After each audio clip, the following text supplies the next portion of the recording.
brought to you by RRL Food and Farm Consult. Of course, I'm not alone.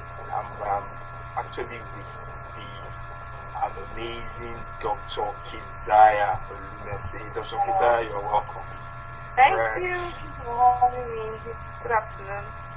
You're very welcome. I trust you are doing good. I trust you are well. Yeah, I am.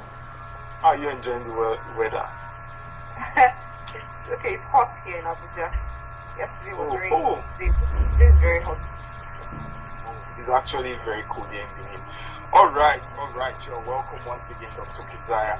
All right.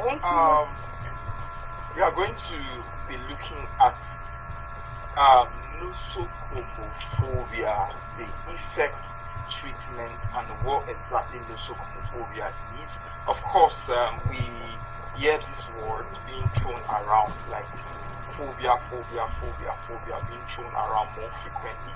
So we really want to just have a look at what exactly phobia is, what is nosocomephobia, what are the effects, and are there actually treatments for it. So starting off, I'm actually going to start with a fact, and the fact says that studies have actually shown that there are over 400 recognized phobias worldwide, and the strangest phobia being the fear of beautiful women. Of course, I don't think I have that phobia because I'm the amazing Dr. Keziah today, so I don't have that phobia. So, Dr. Keziah, quickly, before we delve into what we'll be discussing today, which is nosocomephobia, quickly, I just want us to have like a basic understanding first of what phobia is, what exactly is phobia, and whenever you say phobia, people think of fear. So I also want to understand, is fear and phobia the same thing? What exactly is phobia? Okay, so thank you very much, Mr. Kensington. Yes, so phobia in simple sense is an irrational and unreasonable fear. So you really cannot try to define phobia, without mentioning the word fear. So when fear is irrational, fear is unreasonable. You understand? That's when you're talking about phobia. Fear, on the other hand, you could fear any other thing. It may not be unreasonable, it may not be irrational, it may just be actually genuine reasons. Like you're afraid of getting drowned, you're afraid of doing some certain things. So the basic thing is that both of them would actually pose a limitation if you want to look at what's the far-reaching effects of both phobia and fear. So sometimes you can be used interchangeably. That will not be incorrect. You are free to use them interchangeably as you want. But then phobia in particular, when you're defining it medically or psychologically, as psychologists would say, is basically an intense, irrational, unreasonable fear. That's what Wow. Unreasonable fear of something. Wow, that is actually eye-opening. That is eye-opening. Of course, I'm not a doctor, so hearing this now is actually very thrilling for me. So now that everybody on this call, on this live, now know what exactly phobia is, doctor, quickly, can you actually tell us what exactly is nosocomephobia? What is nosocomephobia, and what are the dangers that these? Because whenever I hear phobia, I know that it's something terrible. It's not usually something. I'm afraid when you hear phobia. So nosocomephobia, and do you know that I think there's actually a phobia, fear of big words. I think I have that, because even pronouncing nosocomephobia. It's actually fear of every single thing. Do you understand? There's phobia for everything. You just add different names. Just add something that's phobia at the back. So there's a lot of trust. Interesting. So, doctor, what is nosocomephobia, and what are the dangers this phobia or conviction places on people suffering from this? Okay. So, nosocomephobia is basically, like I earlier defined phobia, is basically or simply defined as an intense fear, intense or rational or reasonable fear of hospitals or hospital-related activities or hospital-related people. That's nosocomephobia. So when you talk about it, we necessarily will see people having some kind of anxiety, some kind of panic attacks, just avoiding the hospital because of probably what they've heard. We'll probably be going into that later. But then because of what they've heard, what they've experienced, which may be genuine, which may not be genuine. So we get to see this type of people who come up with this kind of feelings and panic and anxiety every time they hear hospital or they go to the hospital or they meet a hospital personnel or see a hospital activity. Or even worse still, not necessarily going to the hospital. They probably watch scenarios of hospitals, maybe on a movie, documentary, and they begin to exhibit this type of anxiousness or anxiety or panic just by hearing about hospital. So basically, nosocomephobia is just fear, unreasonable, irrational, unfounded fear for hospital. Now, talking about effects of it, of course, we know that the hospital in general terms is a place where people who are sick get treatment, not just sick people. People come for various things pertaining to their health. So it's basically a place where you will come for either you're coming for prevention, for diagnosis, for treatment purposes, any of these purposes. So a person that is going to be afraid of hospitals, you can be rest assured that that person will avoid being in the hospital. That can cause a lot of issues for such a person, meaning that that person needs to access care, probably during an emergency or even preventive care. They're not necessarily sick, just for a routine checkup. That person will likely not come to the hospital. And that means that the person will have worse and very, very chronic ailments, severe ailments, come down with more like complications of their illness if they do not access care.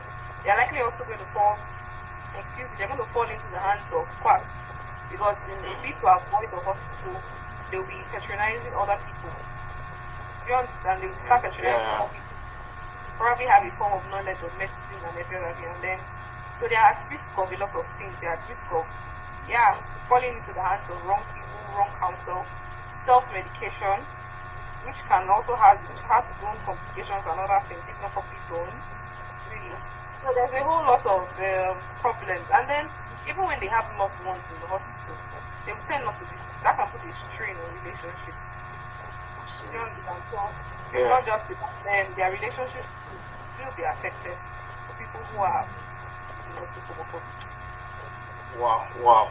So you started off by saying that nosocomephobia is the intense fear of hospitals, and you also made mention of one of the effects being it could be as serious as life-threatening, because whenever these people actually need care, they just see the hospital as like they see it as hell, they see it as hell, so they wouldn't want to go towards that direction. As you were talking, something just popped in my head. You know, in Nigeria, I can actually say phobia it's more mentally inclined in that direction. Like in this climb, a place like Nigeria where we see things as village people induced. Let me use that word, village people induced. Can I say, or people would say, such person, maybe now village people they worry, and that's why he is afraid of hospitals, that's why he's afraid of doctors, that's why he's afraid of seeking care. Is there like anything like that? This actually leads me to my next question, which is, can somebody just wake up one morning and the person become nosocomophobic? Is it possible? For phobias like nosocomephobia, what are the causes? Is it hereditary? Is it village people induced? I just want to have like myself and every other person on this life, I want to have like this understanding. Where do phobias come from? What causes it? Okay, thank you. Just to add to the point I mentioned earlier, before I go straight to your question, the people that are commonly affected, not that it can't happen to different age groups of people, but commonly you see this amongst children and adolescents. Now, children are the ones I remember myself being so scared of injections at a very young age. I hated injections. When it was time to give an injection, I had to have a lot of people hold me. Now that's an irrational thing. But then it was tied to, that's what I'm going straight to your question, it was tied to the amount of knowledge I had concerning what was being done to me. It felt like because it was painful, it was destructive. The fact that it's going to inflict a little pain on it means that it's not for my good. There's no good associated with it. So my limitation in knowledge induced such fear. But as I grew older and exposed myself to more information, I started to know that everything that is painful is not necessarily harmful. You understand? It's not necessarily destructive. Yeah. That's what. So that helped feel that. I'm jumping ahead of myself. I needed to say this. No, take your time, doctor. You will notice that some children, as they grow older, some of the things that they used to be so scared of, they will actually just stop being scared of it. Yeah, outgrow. Yeah. Like some other people like Father Christmas. I used to also be very scared of Father Christmas. Your fears are valid. He just looked scary. He could not have been a person that was just giving gifts. Like, he was looking scary. But then as I grew older, I found out that I was just a human being inside the court. There was nothing to scare about. So, see, knowledge killed that fear from my mind. And so I began to approach it better. So you will notice some of all these fears. Most times, children will hate to go to the hospital because, I'm going to differentiate something now shortly, because of the routine experience they've had previously. You understand? Normally, a normal child will not use to go to the hospital if they not had a first-hand experience of injections, medicines, strangling them, holding them, pain. But remember, anytime they come back and they've had that experience, they're likely going to show some form of anxiety, panic, and refuse and avoidance of hospital.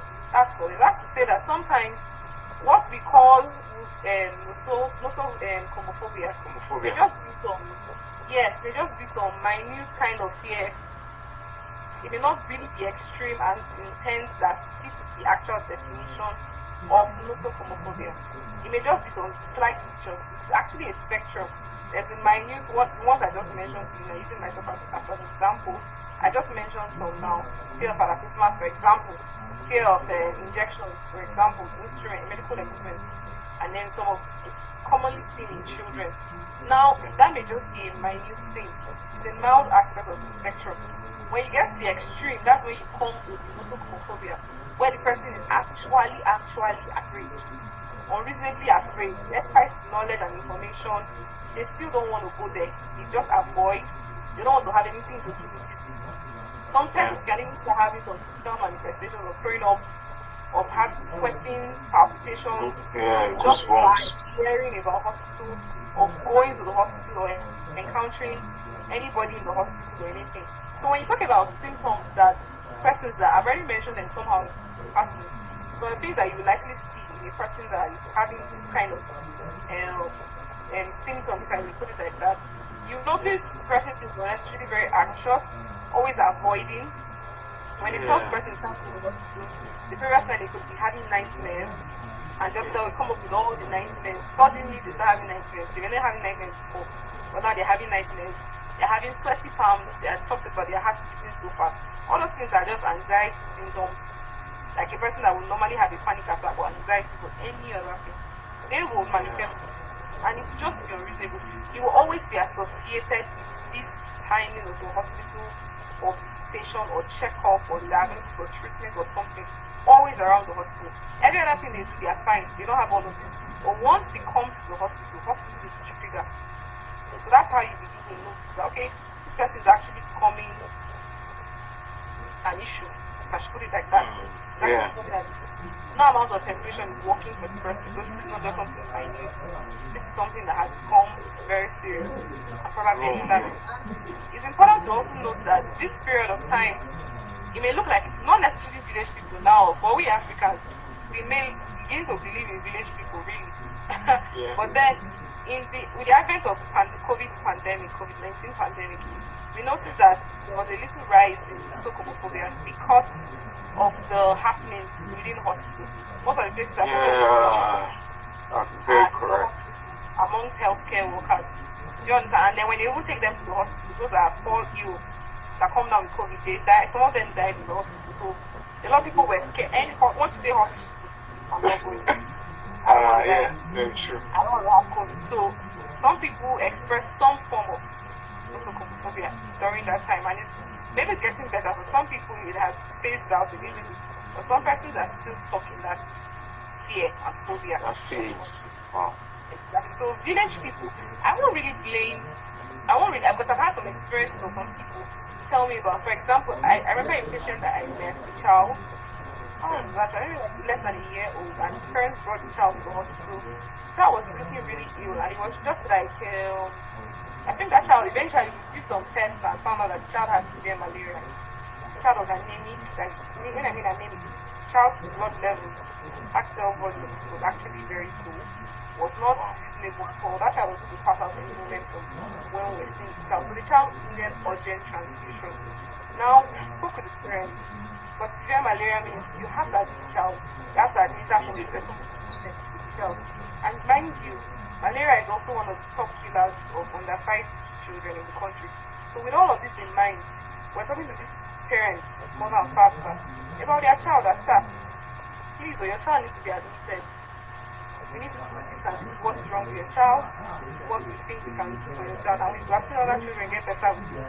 We believe that your child will also be better. But guess what? The father bluntly said, no, your child will not be admitted.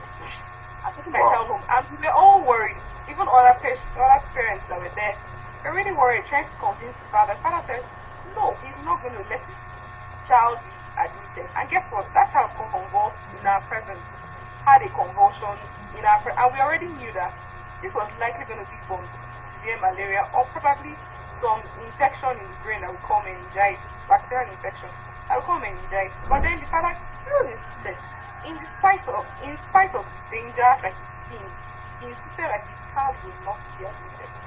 Now, somehow we have to some of us have to take him aside and really investigate why he was having such a firm decision despite what he was seeing.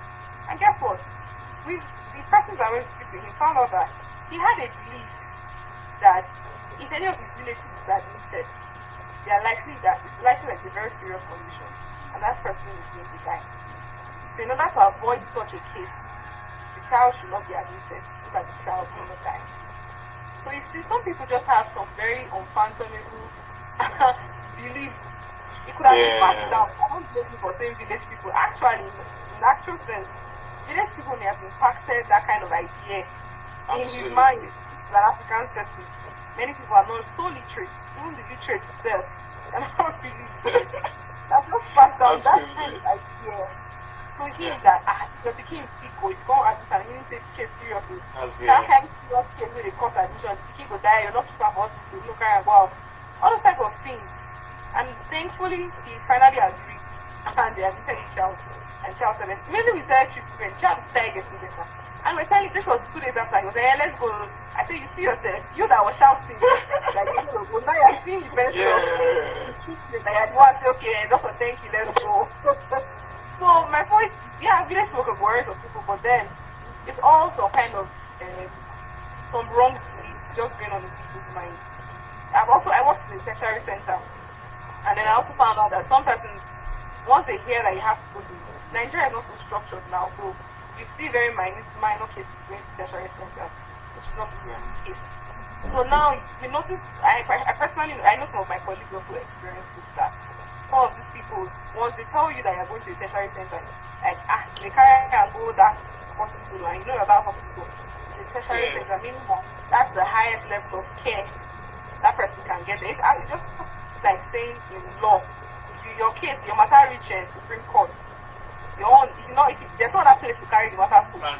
So that's exactly that's tertiary center for you. So once your case goes to tertiary center, there's no other place to refer your matter to. So once some people hear that the person goes to tertiary center, or phone in balance, they'll be like, that's the person is going to die. So because of that, they will not come to the hospital. They would rather just find a way to sort it out by themselves, and which of course will lead to more complications. And then by the time they now bring them to the tertiary center, they become so bad that you can many of the people not think. about their issues. So sometimes Very true. people have nosocomephobia in the minute forms. Some of all these anxieties and panics and all of this, some of it, the lesser part of the spectrum, the milder part of the spectrum, actually things that can be resolved with some proper education, some proper counseling. Some people will actually start to change their mind. Because even some of us know that the acronym for fear, FEAR, supposed to experience appearing real. So there's some form of falsehood in what you're afraid of. Sometimes it may be real, but then if you look beyond it, there could be so much more information that when you get it correctly, it will overcome the fear. So those are some of the symptoms that comes with severe form of being afraid of hospitals. I've named touch on some are just medical, like physical symptoms you feel in your body.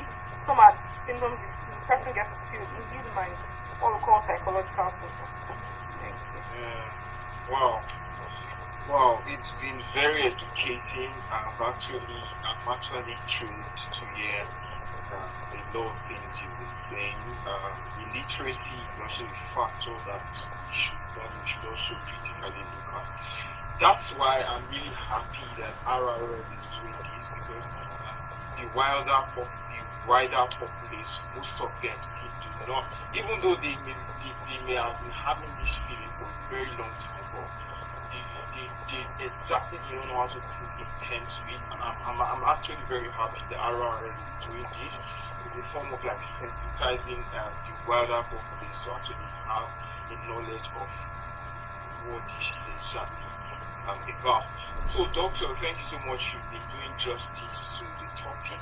And I would also like to, going forward, I would also like to also ask that for people in this school, you made mention of something that for the man who was a bit hesitant in the child being admitted, you made mention of you guys maybe taking him to the place just to better talk to him.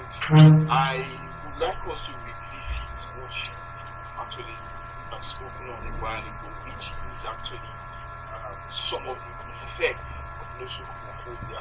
And can nosocomephobia come to a point whereby it's now very life-threatening? Like, what are some of the effects that nosocomephobia can really have on people? Now, I'm not just talking about people who are suffering from, like you said, on the spectrum. There's actually the minute form of phobia. There is actually this life-threatening part of it.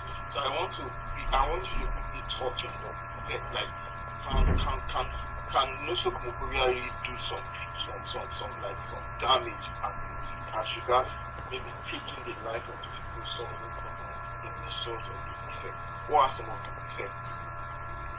Okay. Alright, thank you. And just before I go on, I also want to comment in RRL for this expository section. I think it will go a long way to really sensitize the topic. Yes, so well done. So going forward, concerning your question, like I already mentioned, there are definitely some effects that nosocomephobia will have on people who have it. So top on the list is the fact that they will avoid something beneficial to them. Beneficial in the sense that hospitals are not necessarily all that bad. I'm not saying it's because I work there or I have any relationships like living there. But the truth is, in the broader sense of it, hospitals are created to make sure that our health, our general well-being, and especially our health, is properly taken care of. Whether you're sick or not, you will still have to go to the hospital. Because it's not just people that go to the hospital. Even those who seemingly look fine, you should go to the hospital for screenings, for checkups. There are different things we get to do in the hospital. So, top on the list, like I said, is that these people will be missing out on healthcare. Somehow they will. They'll be missing out on healthcare, except they'll not start falling back on things that are not so available, especially in this part of the world. We don't really have a very formidable community health system where you have home visitations of health workers. And even those home visitations of health workers, you really don't get to have a doctor. Most in the majority of places, you don't get to have a doctor or a trained nurse. Do you understand? That goes into this health visitation. So even if the person is going to say, I'm going to avoid the hospitals, I don't want to have anything to do with the hospitals, okay, they should come and treat me in my house. For some people, you have that. Now you're not going to really get the best. Eventually, the persons that will come and meet you, there's a limitation to what kind of care they can offer you. Now, the right thing for them to do is still to refer you to where it is possible for you to get that care, and you end up going back there. So that's one thing. You're going to lose out. Such persons will definitely lose out on effective care given by medical health practitioners, be it pharmacists, doctors, whoever it is that they need that help from. They'll be missing out on such. And like I earlier mentioned, they'll be shortchanging themselves in the sense that they'll be giving themselves to quackery. They will not be getting the best for their bodies. That's the truth. Because most of the people that are out there trying to sell products, trying to do a lot of things, yeah, we may be very used to traditional medicines, unorthodox medicine. Some people want to start comparing Africa to other parts of the planet like China, India, where their unorthodox medicine is actually very well accepted. It's actually coming up to terms with what the scientific part, the medical part, the orthodox part that we know is doing. Some people are already coming up to that point, but then it's still what I call it now. It's still undergoing research and processing. Unlike the orthodox medicine that has already gone advanced, way advanced. I'm not trying to use the unorthodox. I'm trying to say that the orthodox has gone advanced, way advanced. So you really want to go through that trial and error process with your body. Because sometimes even some of these people that own unorthodox, by the time they are done, they come down with some kidney kind of complications and they end up with the doctors will run away from the hospital. So at the end of the day, it's a service to yourself. Life is just one. So why not make the best use of what you have? There's really no duplicate life. That's the thing. And then another thing I want to mention is that relationships with the strange. Because I said that sometimes these people, this set of persons, they will have people talking to them at home and they are refusing. They will have medical issues and they are refusing. Some of these things, so they will put their relatives, their partners at risk of some kind of infections or some kind of situations because they refuse to go get checked. We've had scenarios like that.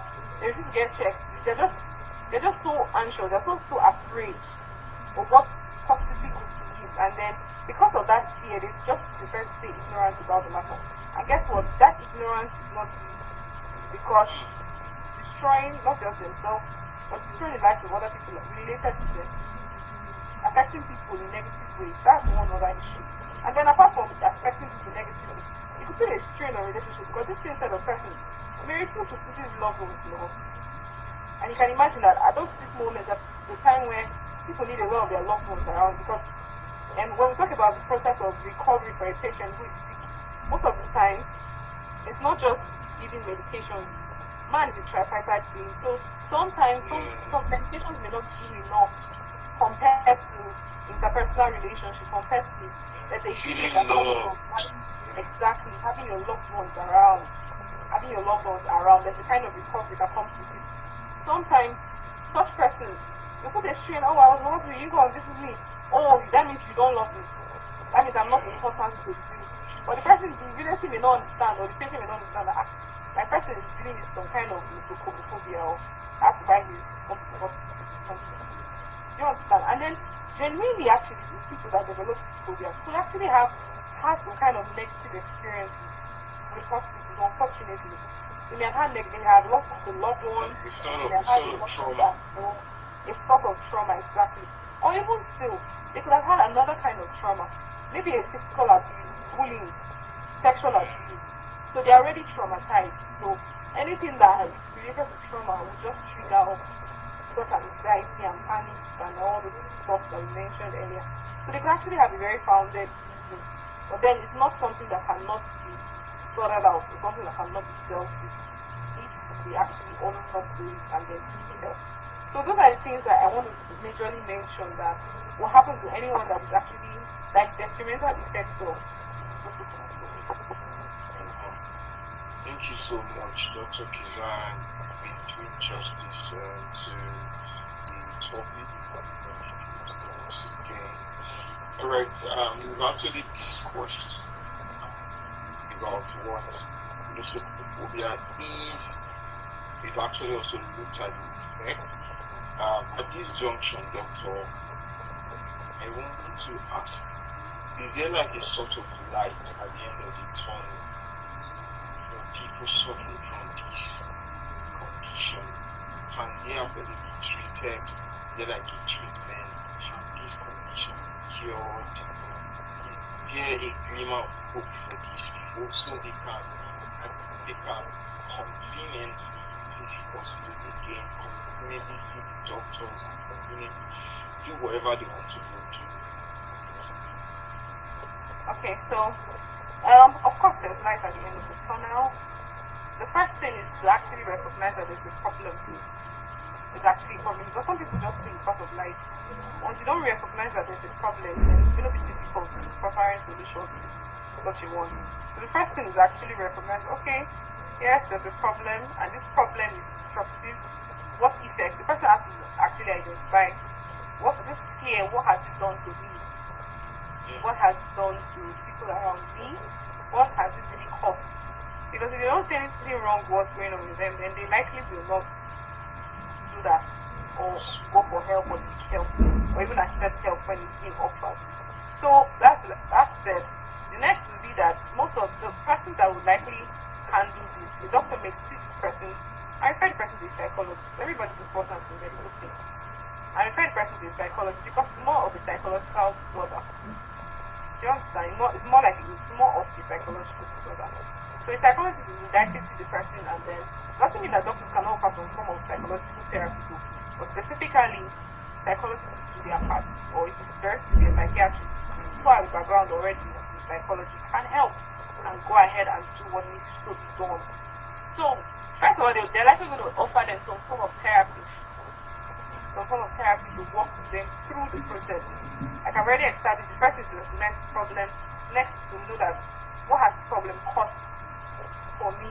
What are the disadvantages? What issues have I incurred because of this problem? Such that it's kind of like a motivation to want to push you to get help at the end of the day. And so when the therapy is offered, therapies that would likely be offered are things like cognitive behavioral therapy, or of course those type of therapies can be offered. There's the exposure kind of therapy, there's the hypnotherapy, I will explain them short. And then sometimes some medications can be offered to this set of persons. Now when we're talking about the cognitive behavioral therapy, that has largely to do with counseling, discussing. It could be personal, like talking one-on-one with a therapist, or a group, talking in a group with people with similar kind of conditions.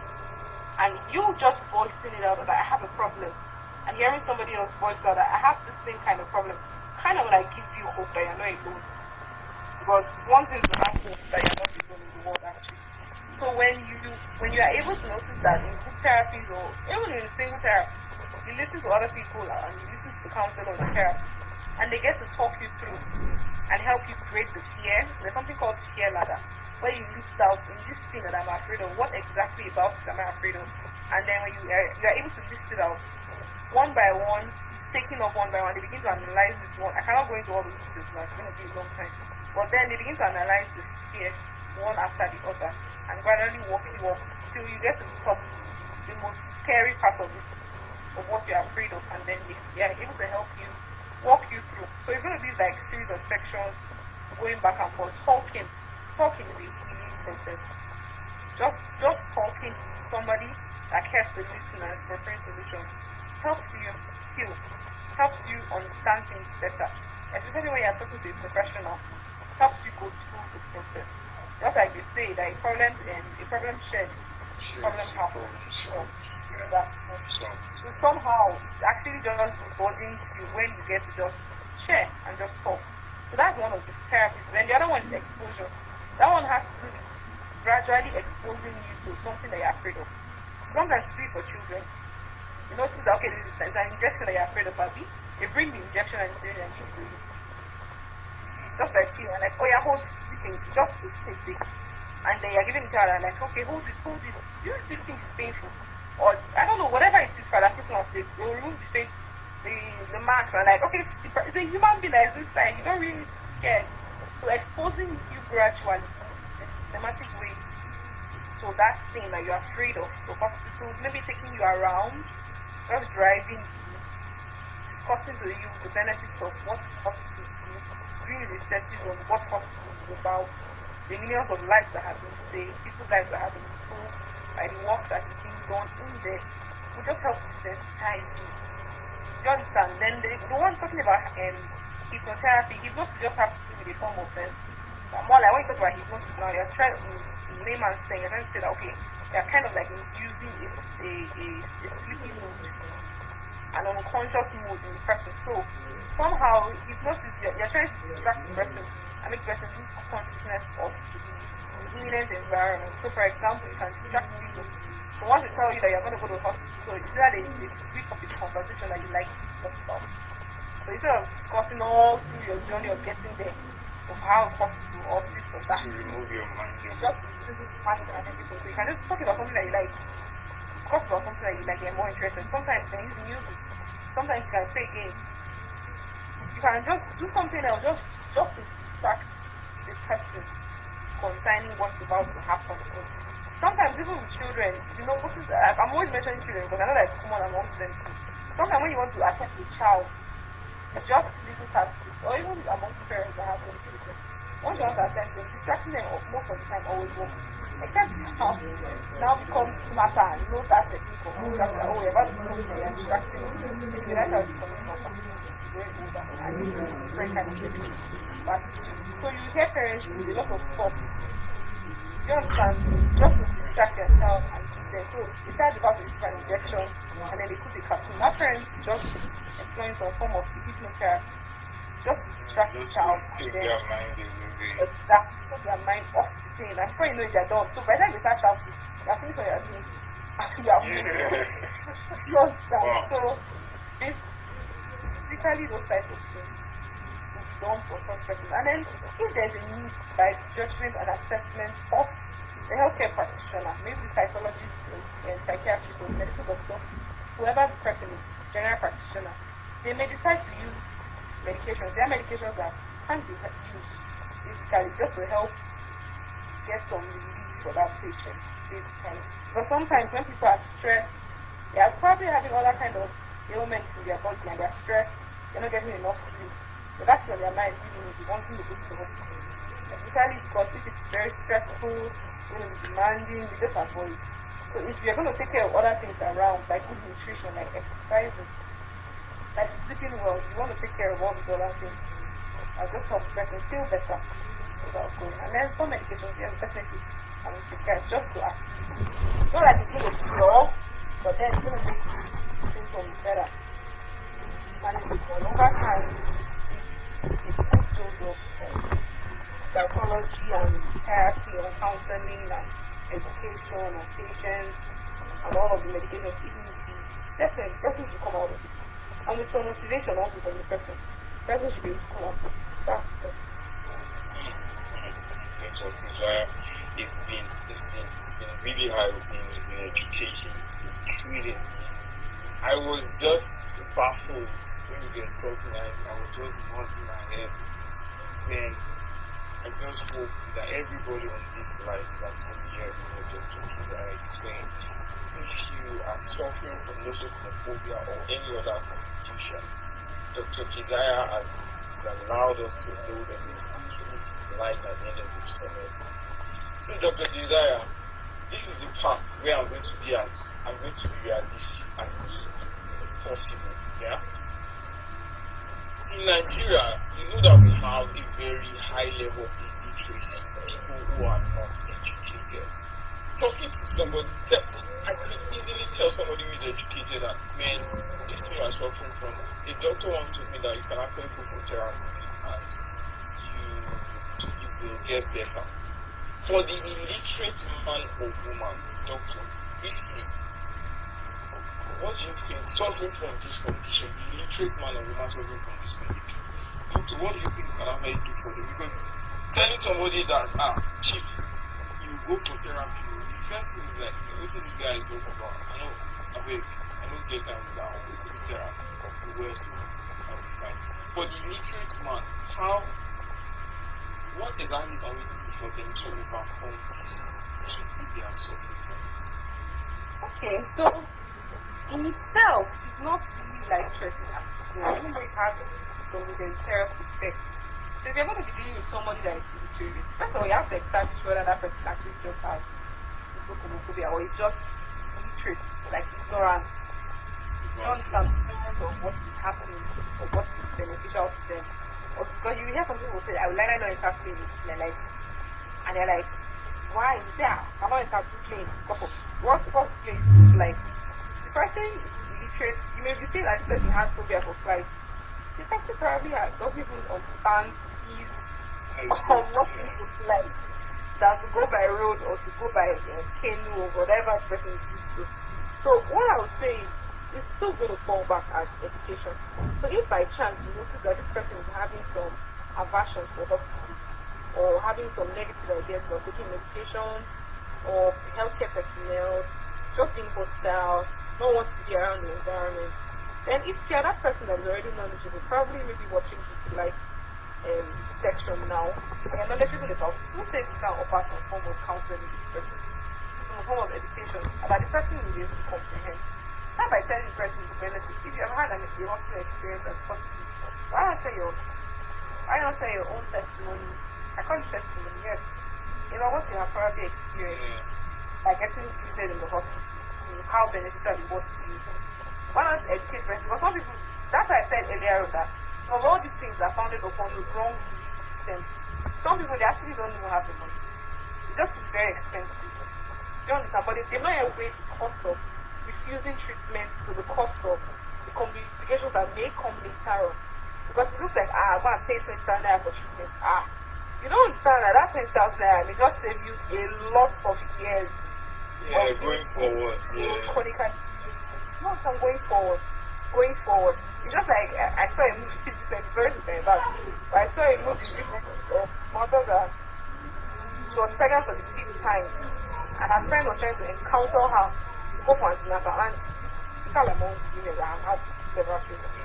And she was like, why should I go for antenatal? I bet this is not the first time now. Unfortunately, that was not died. She refused to attend antenatal. She was considering the cost implication and the fact that she has experienced certain before, so she knows what to do about it. Not knowing that antenatal care was put there, the cost of her life, she was weighing her life and that of her baby. So the immediate cost of maybe registration, which is more expensive than the her life and that of her child, which she lost both at the end of the day. So that may be a need, but I know definitely that it's happening among some people. They're actually prioritizing wrong things. They're placing priorities on the wrong things. It may look like it's expensive. Sometimes, unfortunately, we're in a situation in this country where you have a lot of things to deal with, trying to access the doctor, get health care.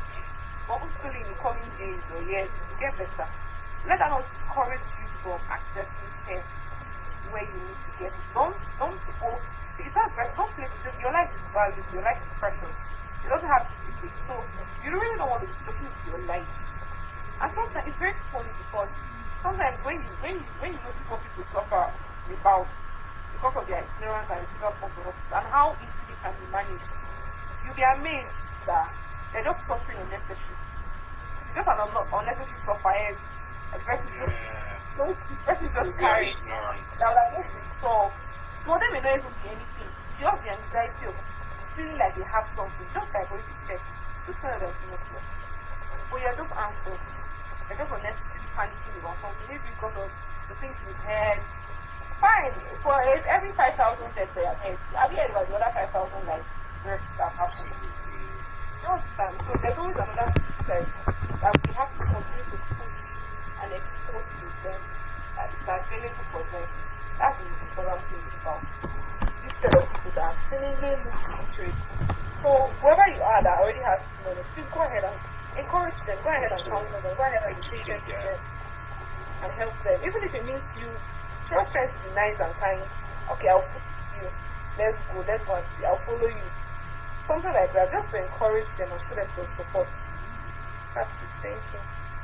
Wow, doctor, thank you so much. You've done nothing but justice to this topic. I would say I'm actually not